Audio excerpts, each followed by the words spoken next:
Sindh food authority team نے کراچی کے علاقے بلدیہ ٹاؤن اور نیول کالونی میں ریسٹورنٹ، پکوان سینٹر، بیکریز اور ملک شاپ کا معائنہ کیا۔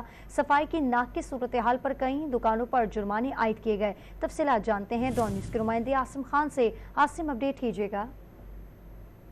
یہ سندھ فوڈ اتھارٹی کی جانب سے director general Sindh food authority Agha Fakhar Hussain کی ہدایت پر جو ہے کارروائیاں جاری ہیں اور بلدیہ ٹاؤن اور نیول کالونی میں کارروائیاں کی گئی ہیں۔ صفائی کی ناقص صورتحال پر یہاں پر دکانداروں پر جرمانے بھی کیے گئے ہیں۔ کھانے پینے کی اشیاء کے کاروبار سے وابستہ افراد کو سندھ فوڈ اتھارٹی کی جانب سے لائسنس دینے کی بھی ہدایت کی گئی ہے، جبکہ اس دوران متعدد ریسٹورانٹ، پکوان سینٹر، بیکریز اور دودھ کی دکانوں کو بھی امپروومنٹ نوٹسز بھی دیے گئے ہیں اور جو ہے آغا فخر حسین کا یہ کہنا ہے کہ سندھ فوڈ اتھارٹی کی جانب سے شہر بھر میں ایسی کارروائیاں جو ہیں وہ تیز کی جائیں گی۔